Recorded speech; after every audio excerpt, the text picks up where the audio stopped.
Namaste.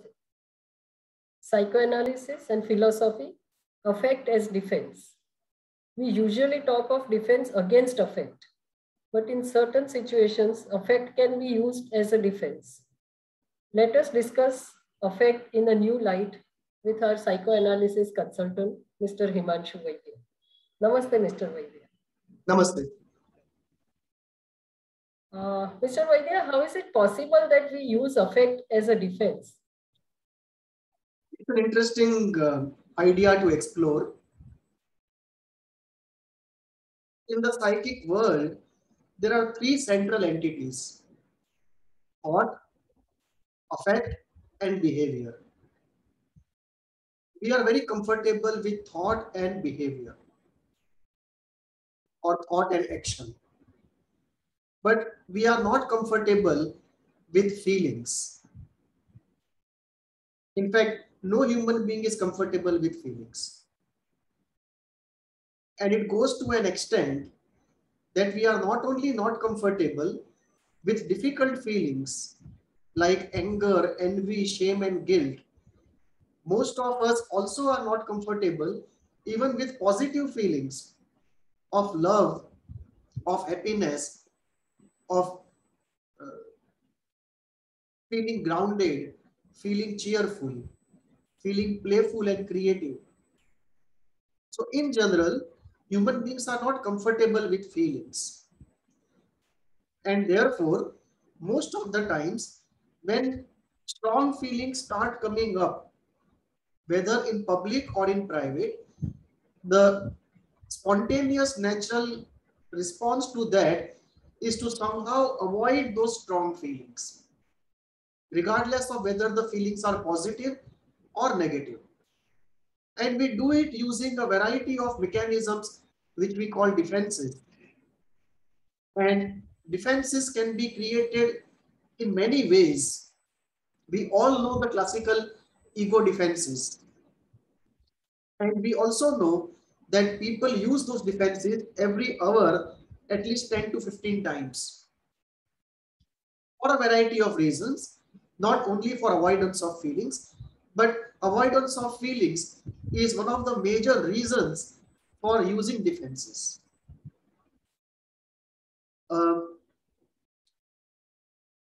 In a very generic sense, we use thoughts to avoid feelings, or we use action to avoid feelings. Take for example, if somebody feels that strong feelings are welling up inside of him, he can immediately shift to thoughts and start thinking about something cognitive, something logical, something scientific, and move away from feelings using thought as a defense. Or somebody is feeling very anxious, and instead of feeling the anxiety and going into the root of it, he may immediately switch off and start doing some work, maybe personal work or professional work, like going to a shop or setting right the room or whatever that be. So you can use action also as a defense against feelings. This has been fairly well understood, that we use thought as a defense against feelings and action as a defense against feelings. What is more difficult to understand is that you can actually use one feeling as a defense against another feeling. So we have by and large understood in long evolution of psychoanalytic theory and psychotherapy literature in general that we use defenses against feelings. But it is difficult for us to understand that we can actually use feelings as defense against feelings. So it is easy for us to understand defense against affect, but difficult for us to understand affect being used as a defense against another affect. And this is something which is very interesting, how feelings can be used as a defense in order to keep away a stronger feeling from emerging.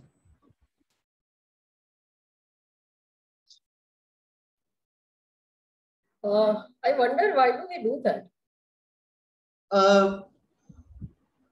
This is a very interesting question. And I think the answer is minimization of pain. That if there are two options, feeling A can come up or feeling B can come up. If feeling B is very difficult and feeling A is less difficult, between the very difficult and the less difficult, we choose the less difficult. And therefore, the less difficult feeling is used as a defense to cover up the more difficult feeling. And this we can see very clearly, empirically, when you videotape the sessions, particularly in therapies like ISTDP, where the videotape sessions clearly show that all human beings use this mechanism of using one feeling as a defense against another feeling.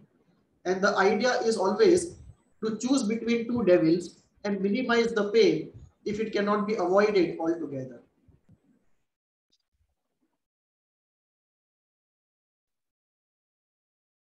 Can we go into some of the primary effects and how they are used as defenses? Yeah, this is very interesting. And this, most people knew in their therapy practice that affects can be used as defenses, but very few actually had the courage and the confidence to really accept the concept. Because the only established concept was defense against affect. Whereas affect as a defense was not as much an established concept.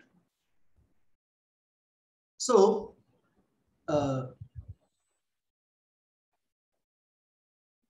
in recent work, particularly videotape sessions in different forms of therapy, it has become empirically very clear how we deploy these mechanisms. And some of the very common deployments are this. One, anxiety used as a defense against anger. So it appears from a distance that the person is fearful. There is anxiety, but actually that is only a top layer which is covering up the real feeling, which is anger. So anger is coming up and anxiety covers it up. So what comes from the surface is anxiety and fear, but inside it actually is anger. So you use anxiety to ward off anger, keep anger away, which is thought of to be a more difficult feeling than anxiety. And of course, Freud had a term for it. He used to call this kind of anxiety as signal anxiety. An anxiety which is like a postman, which provides a signal that something very difficult is coming up. So the postman runs ahead of the message and forewarns the receiver that a difficult message is coming up. Similarly, you have anxiety and guilt. Just as guilt is coming up, anxiety covers it up. So on the surface, we feel the person is anxious, but actually inside there is guilt, which is the real problem. And the good part is the real problem is coming to the surface, and that is creating anxiety. Now, how to regulate this anxiety? What is the optimum amount of anxiety we should be working with? Those are different questions. But what is important from our discussion is that anxiety is used as a defense against the real effect of guilt. Similarly, you have the third example of weeping to cover up anger. Pain covers up anger. We feel the person is in pain, but that weeping actually is a defensive weeping. So weeping, we have to again divide into two parts.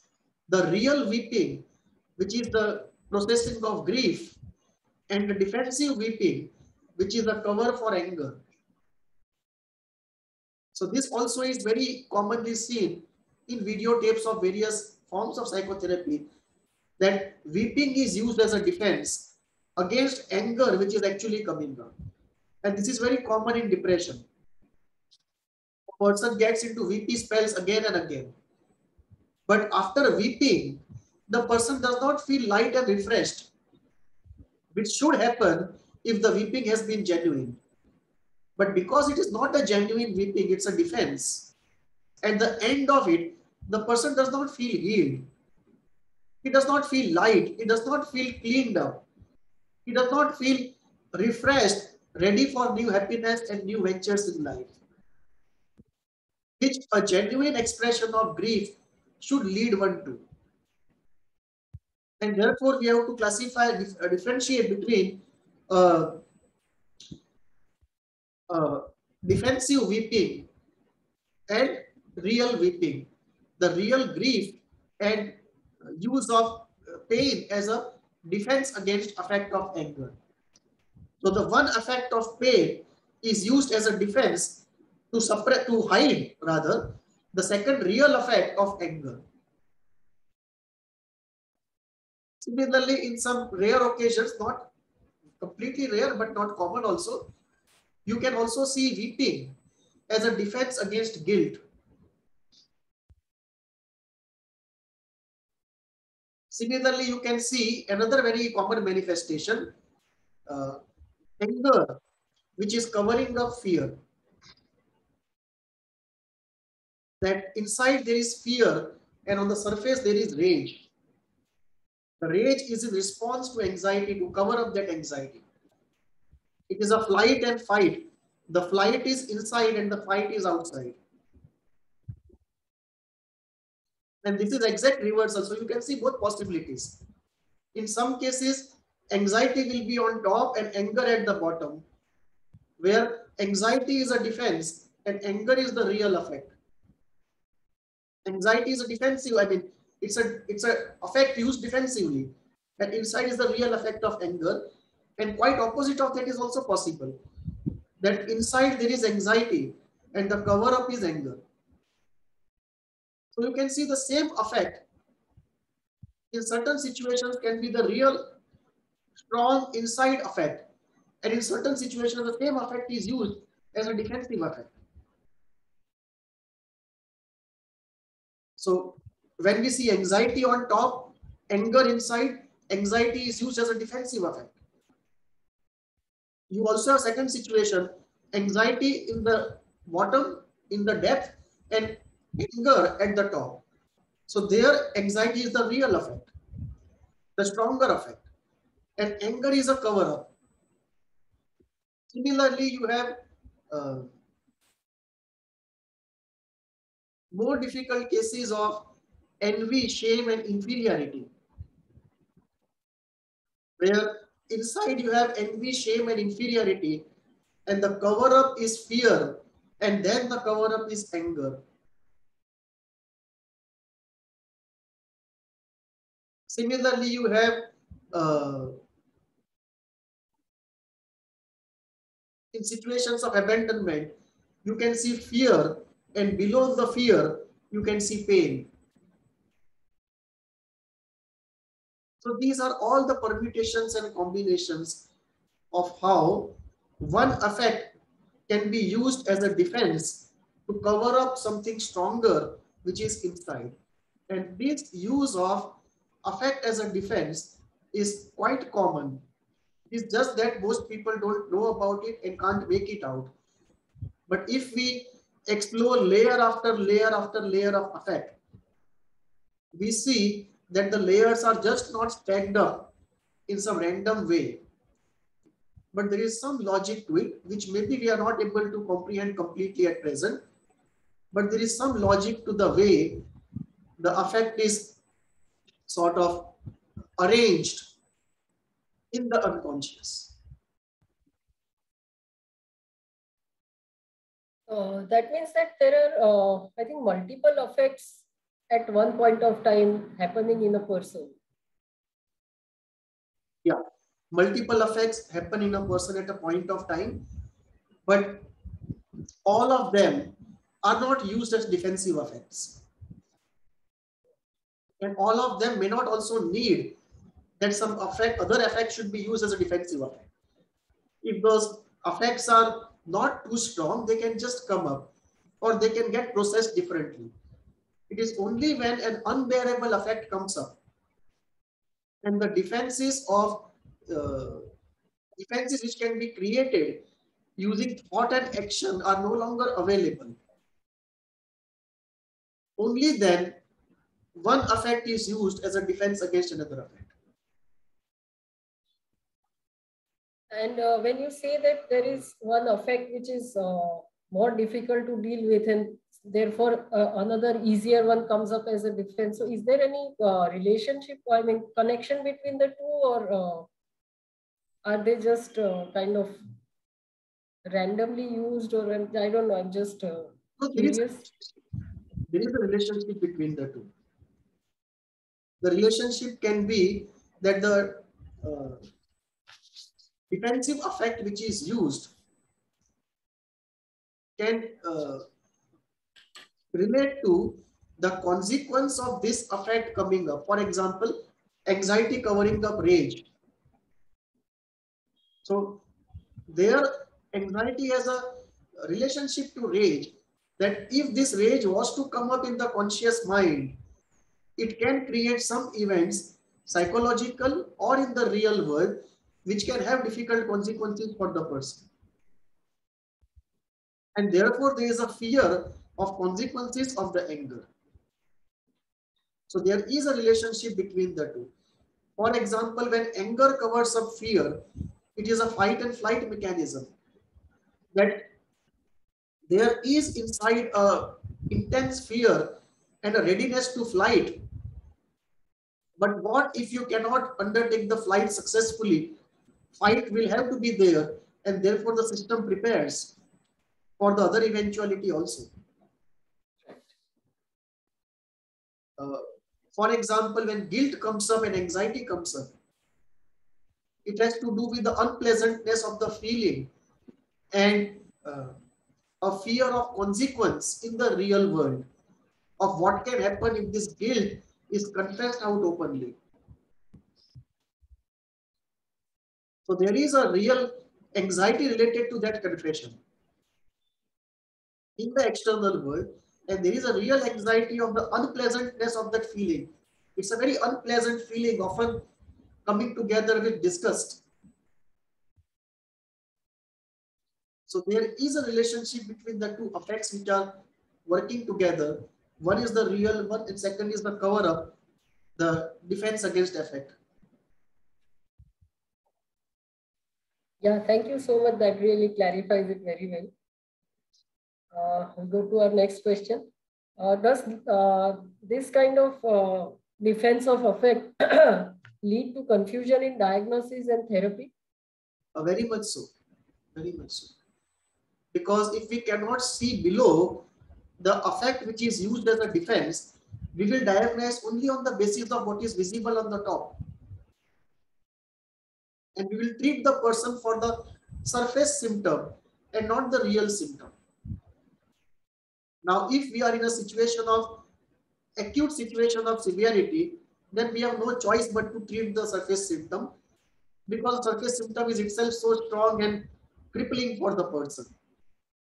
But if we are not in an acute situation, then it is better to look at the roots rather than look at the top. And that is where it is very important that we develop the ability to see below the manifest affect, so to say. Otherwise, we can keep trying to heal anxiety, and anxiety just doesn't get healed because it's actually just a cover for anger. Until the anger will continue, the anxiety will continue. And no amount of addressing the anxiety will cure the anxiety. And we'll just be going in the long way without treating the real problem. And we see that in videotapes now, in many forms of therapy, that when the real problem is treated, the surface defensive affect automatically goes out. And with that, the symptoms that the defensive affect was creating, they also go out. So people get confused. Very few people know that affect can be used as a defense. We have only heard of defense against affect. And therefore, when affect does not come out, people work hard to get in touch with affect. But once affect comes out, they don't think that there is further to go. And they start trying to heal the affect in whatever way they are working. But often we have to go deeper and see the real affect which is below the defensive affect. And we may have a situation where this situation may repeat itself in various ways. So today we have anger below anxiety. Tomorrow we have guilt below weeping. The third day we have anger below weeping. Fourth day we have anger on the top and the real pain inside. So it is not that we have solved the problem once, but this keeps reoccurring again and again in various combinations till the person is completely healed.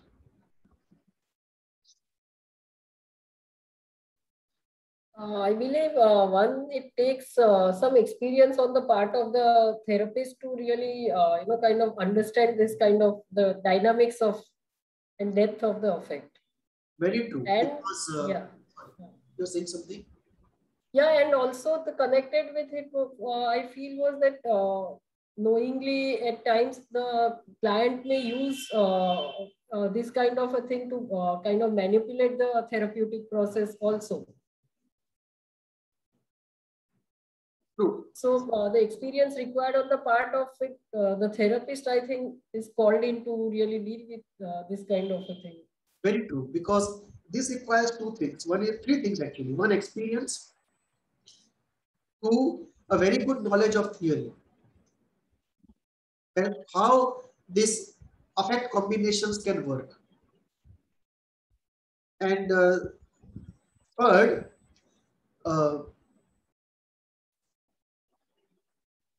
kind of a judgment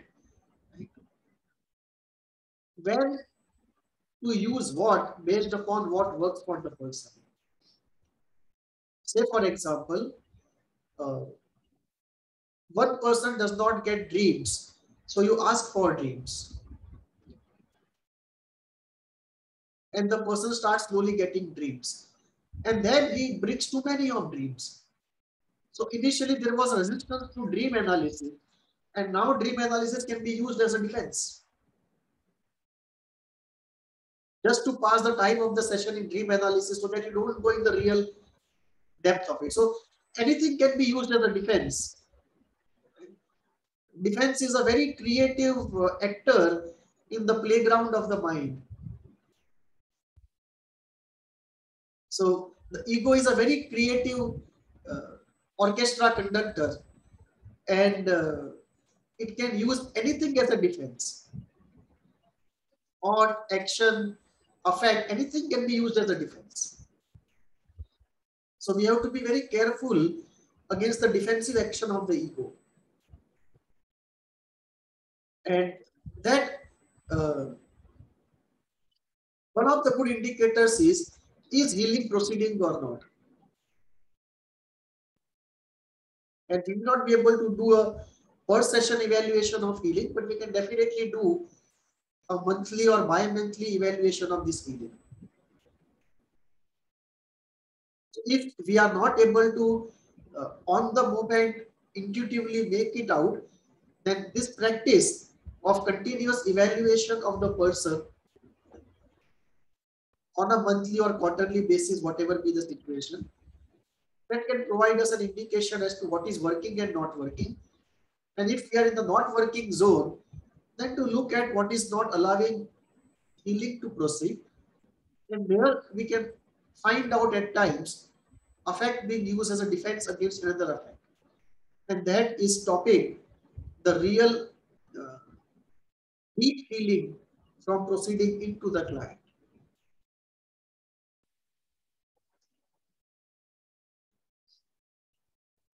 This brings us to your innovative concept of a sandwich of affect.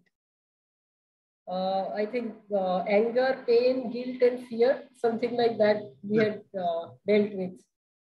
And yeah. These are... And then, yeah, there is something like the sandwich of affect, and also what is the geometry of affect? Yeah. So this is very important. The sandwich of affect is observable, conceptually understandable, the geometry of affect is something which is the science of future. So I have put forward this idea of sandwich of affect, that usually we have anger, fear, and pain going together. It is like a three-layered sandwich. In some cases, the fear slice is on the top, anger in the middle, and pain at the bottom. In some cases, fear at the bottom, pain in the middle, and anger at the top. So these three slices keep interchanging, but they do constitute the sandwich of affect. It's usually a three-layered sandwich of affect. And many times, the top layer is used as a defense against the real two affects, which are the bottom two layers of that sandwich. In some cases, all the three are important, and the fourth affect or a fourth defense is used to cover up the entire sandwich. In some cases, you can slowly work through, remove the top layer, go to the second, go to the third. In some cases, you are just stopping at the second one, you just can't heal the bottom layer. So different situations of how we encounter this sandwich of affect, how we engage with that in therapy, and what are the results possible. They vary from context to context, but it's very important to know the sandwich of affect. There's a concept, and in certain phenomena, we repeatedly find a similar sandwich. So if we are looking at, for example, personality disorders, we by and large find the same kind of sandwiches repeated. So once we have adequate experience of this particular type, then we know while dealing with another person that this is most likely to come up. And with that idea in the back of our mind, when we proceed and we put certain questions or some exploratory tools, we do land up there. It is not a self-fulfilling prophecy. It is the predictability because of knowledge. So it is a very real thing that the sandwiches do exist, and the top layer can be a defense against the bottom two, or there can be an overall defense against all three. And in some cases, mild and moderate, it's easy to unravel the whole sandwich. In some certain cases, you can only unravel the first slice or second slice. And why that is so is a deeper question, which we'll take up in the coming questions. But this sandwich is very important. And then it comes to what is the geometry of affect. Because, for example, if we talk about, say, depression, and we say that there is anger, there is pain, and this anger and pain, and occasionally also accompanied by low self-esteem, and in some cases anxiety, how are they related to each other? Can we, in an oversimplified way, visualize the way they are covering up each other? And this will lead us to the first step, in an oversimplified way, to conceptualize the geometry of affect. That in this particular situation, what is the affect line? What is covering up whom, how much? And when the unraveling happens, how does the unraveling happen? And because of the video recording, now it's possible to do all this. That we can see the unraveling. We can see their operation. We can see the defenses. And this will differ from disorder to disorder, intensity to intensity. So how these variations happen, what kind of defenses are used in each case, that will give us a fair idea about the geometry, the shape of the geometry of affect, or the shape of the unconscious, so to say. And when we do this adequate number of times, I think we will have very rich and accurate insights into the working of the affect in the mind, and then the broad working of the unconscious.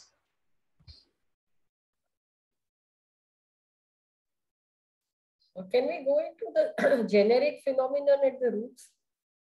Yeah. The generic phenomena is this.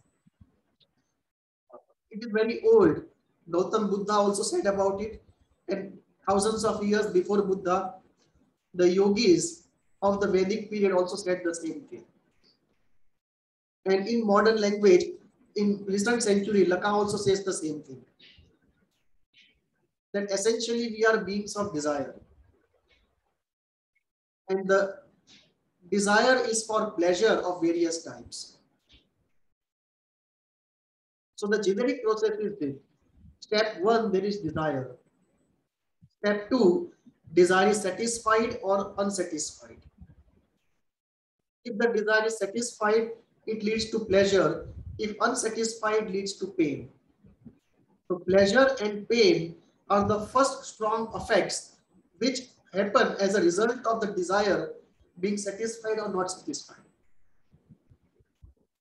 So if it is pleasure, some learning happens and goes into the feedback mechanism, whether I want it again, how much, and so on.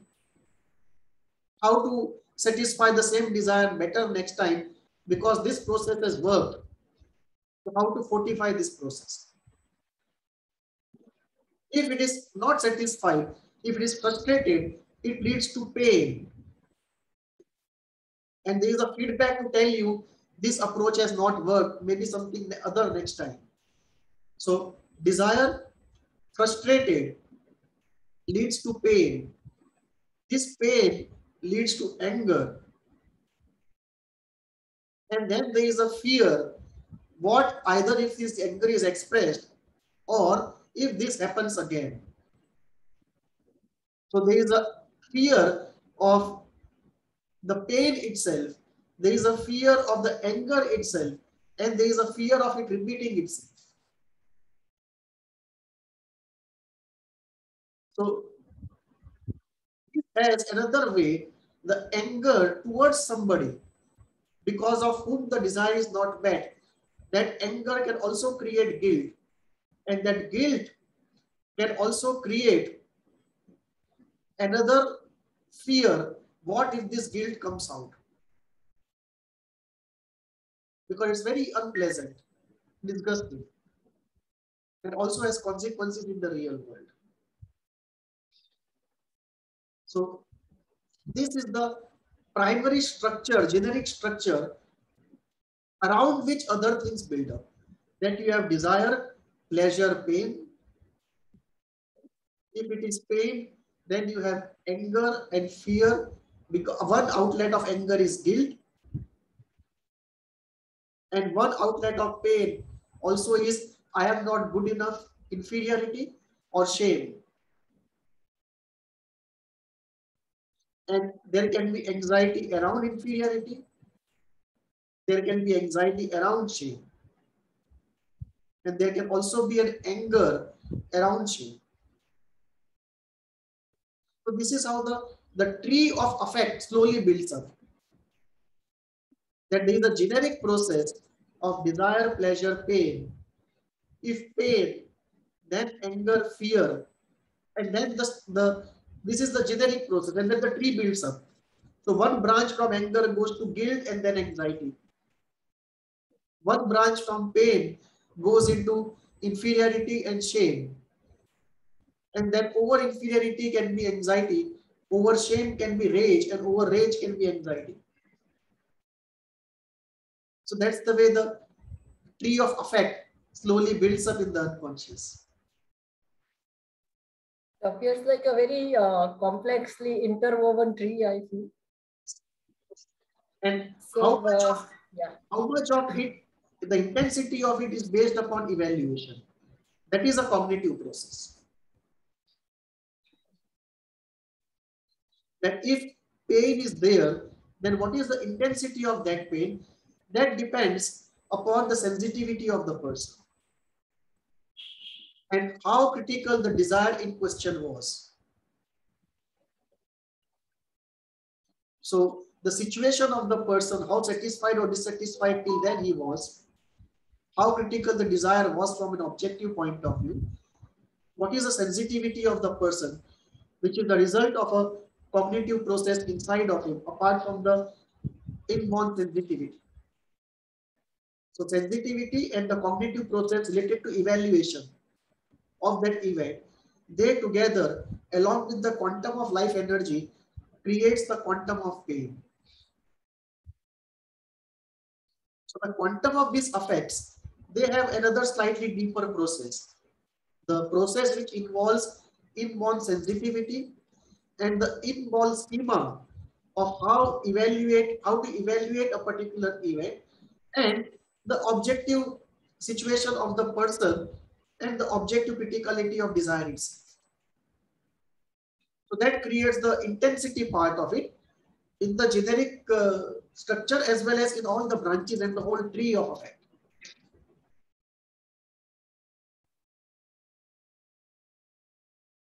So this, I think, talking about this generic phenomenon and this whole tree of effects, it brings us to a very fundamental implication of this for the purpose of catharsis.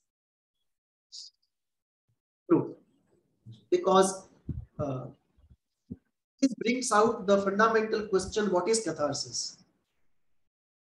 Is it just an expression and outpouring of affect, or is it expression and outpouring of the real deep affect?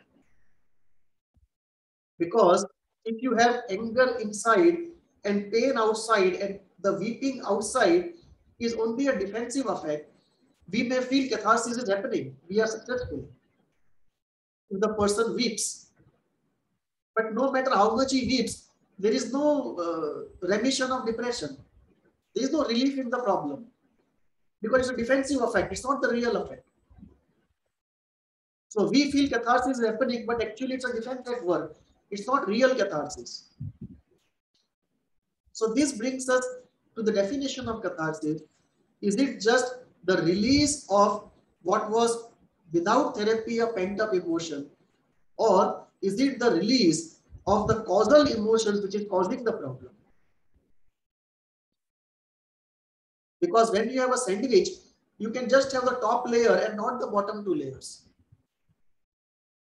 So one way to look at it is that it's a catharsis, it's the beginning of the process, and slowly you will reach the deeper layers. But often we realize it does not go in, it just remains a horizontal perpetuity without any vertical travel inside.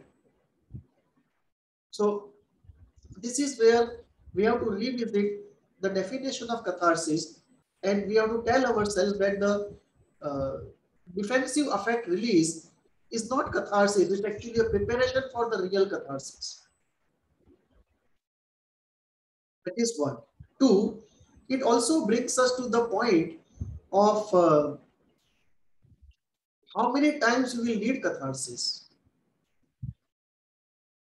Because the more we are dealing with defensive affects, the more number of times we will actually require the catharsis. Because much of what we call catharsis actually is a defensive action. That is one. Second, it also takes us into the geometry of affect, of how affect is constelled or configured in the unconscious. Because we know it is not one catharsis which just heals the person completely. In few cases, we have healing with a single catharsis. In most cases, we have repeated catharsis happening over and over again. So the situation is either you first have defensive effects and then the real effect, or even when you reach the real effect, there's so much inside, it can be brought out only in installments. And therefore you require multiple catharsis. And often you come to realize that below what you think is a strong effect, there is still something which is cognitive or affective which needs to be restructured. And only when the strong effect is completely catharted out and you really bottom out that thing, then you see what is deeper inside. And the restructuring becomes possible. So it may be a belief, it may be some hidden effect, it may be, most probably it is grief. Okay. So The catharsis part undergoes a change when we have this knowledge, both in terms of how it is necessary to look differently at the defensive and the real effect, and also in terms of number of times we have to undergo it. And we see that when it is clear that effect X is the core effect to be taken out, every time we try to move towards X, even in installments, different defensive structures are used, and different effects often are used to defend against the core effect. So it is like almost like a new session every time, even though our focus is clear on a single core effect.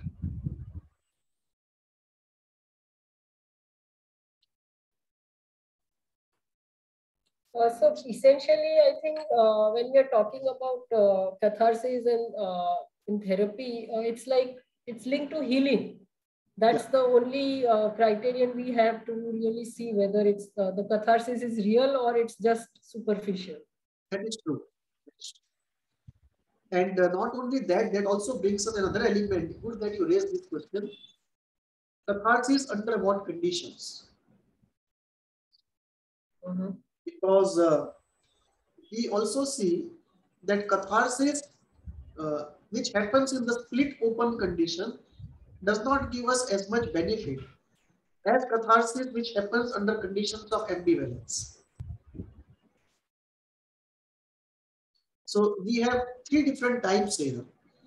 A catharsis which just ordinarily happens, a pent up emotion never touched is touched and released. That's one kind of catharsis.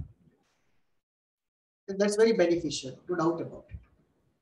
Catharsis which happens in ambivalence is even more beneficial. And catharsis which happens in split open does not give much benefit. So there is also a qualitative aspect to catharsis, not only catharsis of which affect, defensive or the real. Even if it's the real effect, but the way the catharsis happens qualitatively differentiates different types of catharsis.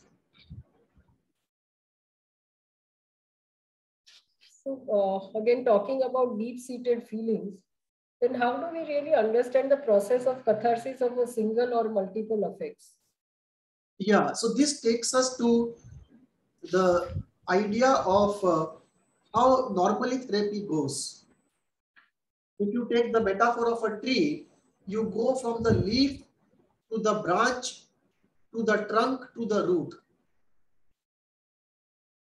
So at the end of case history, we may clearly have in our mind the roots. But if you try to go there directly, in most cases, doesn't get success. Either it is too much to bear for the person, or the defenses are just too much. You are not able to really put into practice what you know conceptually. So this brings out that idea that when you are looking at from leaf to the branch, to the trunk, to the root, and even if you are dealing with the core effect, not with the defensive effect, but even that core effect, if you want to explore, most cases you start from a small incident of recent times and then go to a childhood event and then go to the real event which is really traumatic. So even while exploring a single effect through different events of life, you are still following the same structure of leaf to the branch to the trunk to the root. And this we have to be very careful about, because in our zeal to produce quick results and be a brilliant therapist, we often go too fast and that becomes unbearable for the person. So it's better to not compress the therapy beyond a particular point and not to cross that limit of bearability. That we cannot produce results like we can produce by giving an injection. Those kind of quick results are not possible here. No matter how much you compress, you come to a point below which you cannot compress it. So we have to accept that inevitable characteristic of therapy, that it cannot be compressed beyond the point, and whatever extent it can be compressed, I think we must do our best to compress it to that point. Our limit should not be a limit of our technique or concept. It should be the limit of the bearability of the human system.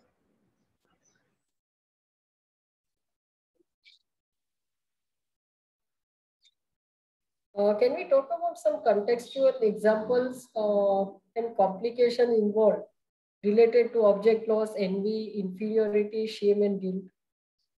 It's a very good question, but a deep question.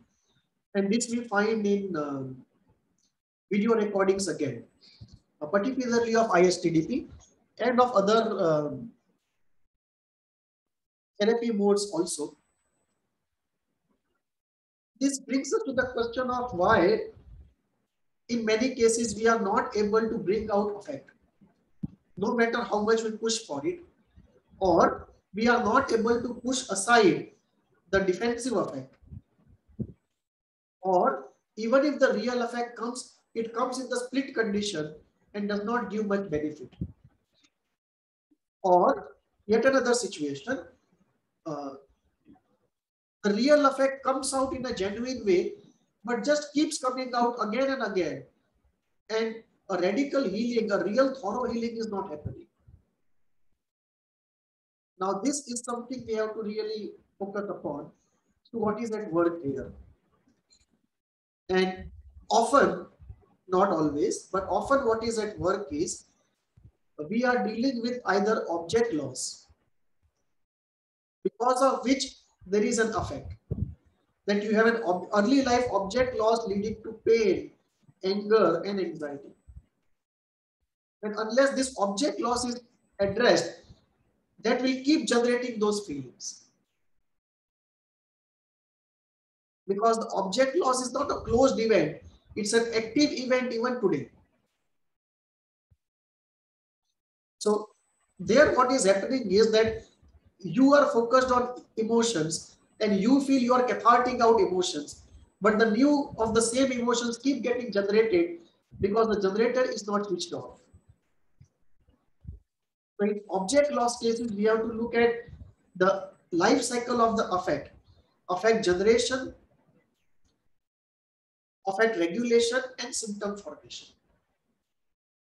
And if the affect generation is not switched off, you will keep regulating the affect, part repression, part expression, and whatever is repressed, you will keep cathartic it out. So it's an endless process. Now the point there is that in some of the emotion centered therapies, say ISTDP for example, when you keep cathartic out that emotions and the new ones keep getting generated, that you may go on for 1.5 years, 2 years. And at that point, the healing has happened, starts happening. And you feel the cathartic thing has worked. But actually what has worked is that in this long period of 1.5 to 2 years, the person has actually internalized a good, reliable, stable object. So what is working is a Kleinian technique, not an emotion cathartic technique.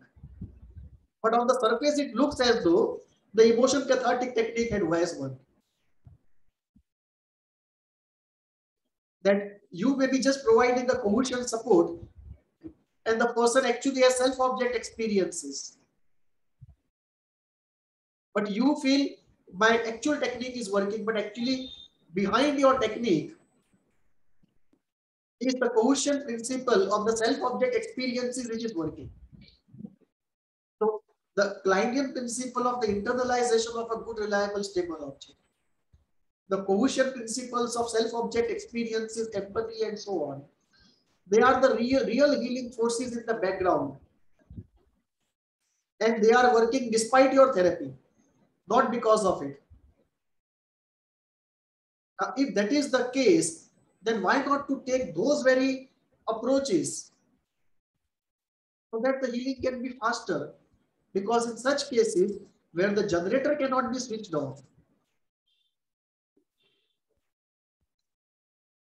the effect keeps getting generated and you just keep cathartic it out. And if the generator is of the nature of object loss, envy, or shame, or inferiority, then these four are a very different cup of tea than what you are dealing with in usually emotion focused therapies. Particularly those who are based on the very strong, intense cathartic principles, the ISTDP, EDT type of therapies. So in such cases, it is better to look at the causal factors and pick up a method accordingly than to apply this vanilla method to every case. Because these are very different types of affect generations. The affect generation of the type where an ordinary desire is frustrated, leading to pain, anger, guilt, anger, anxiety. That is one line for ordinary desires. But deep-seated issues, when they become generators, like object loss, inferiority, envy, and shame, and they can have very strong, very early life dynamics, much of which has already been explored and much remains to. But we already have that theory and we already have those tools. So if those are the generators, there is no point in going in for uh, catharsis of the defensive emotion or the catharsis of the real emotion without addressing the real affect generator. And because uh, this is not understood, you keep applying a standardized technique which is not actually very effective in dealing with these four or similar variables, and that creates difficulty in the healing process. And you can also see that if you apply too much pressure, many people will drop out of therapy.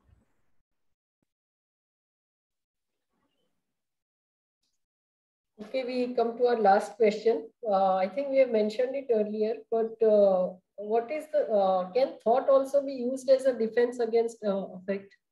Yes. Yes. Ego is a very creative orchestra conductor. So it can use anything, it can use anything as a defense against affect. It can use thought as a defense. It can use action as a defense. It can use repression and forgetfulness as a defense. It can use multiple personality structures as a defense. It can also use affect as a defense against affect. So the ego is a very versatile and creative entity inside to use various entities as defenses against affect. So the answer is yes, thought can definitely be used as a defense against affect. And we often see this defense, what we call intellectualization. That you ask about feelings and the person speaks everything except anything to do with feelings. Or you ask the person to feel the feelings and he starts thinking about feelings but not feeling the feelings. So definitely we see thought being used as a defense against feelings, but there are other elements about thought also which we should note about, take a note of. One, thought can be used as a defense against feelings, definitely yes. We see that in defense of intellectualization. We see that in defense of rationalization. We see that in defense of diversion. So thought can be definitely used as a defense against affect. Situation one. Situation two, thought can also be a result of affect. For example, if you are fixated in the Oedipus and you keep getting repetitive thoughts about guilt, unless the affect in the Oedipus is resolved and let out, that thought won't stop. So thought can also be a result of affect, unresolved affect. And thought can also be injured by affect. For example, if you look at cognitive thought disturbance, and in some cases this is because of what Dion called envy, and what I have discovered something extra, that is rage, narcissistic rage. Rage at the world because the world is not my world. That kind of rage. So this envy that Beyond talks about and the rage which I talk about, they can attack the linking process in thought and break the chain of thoughts. What Beyond has very well phrased, attacks on linking. The thought can also be destroyed by affect, by action of affect. So thought has all these relationships with affect. And thought is also responsible in the generation of affect, in the evaluation process of any event, and which at the end of the evaluation, based upon the evaluation, the life energy and the sensitivity, the quantum of affect is generated. So thought has this multi-root relationships to affect.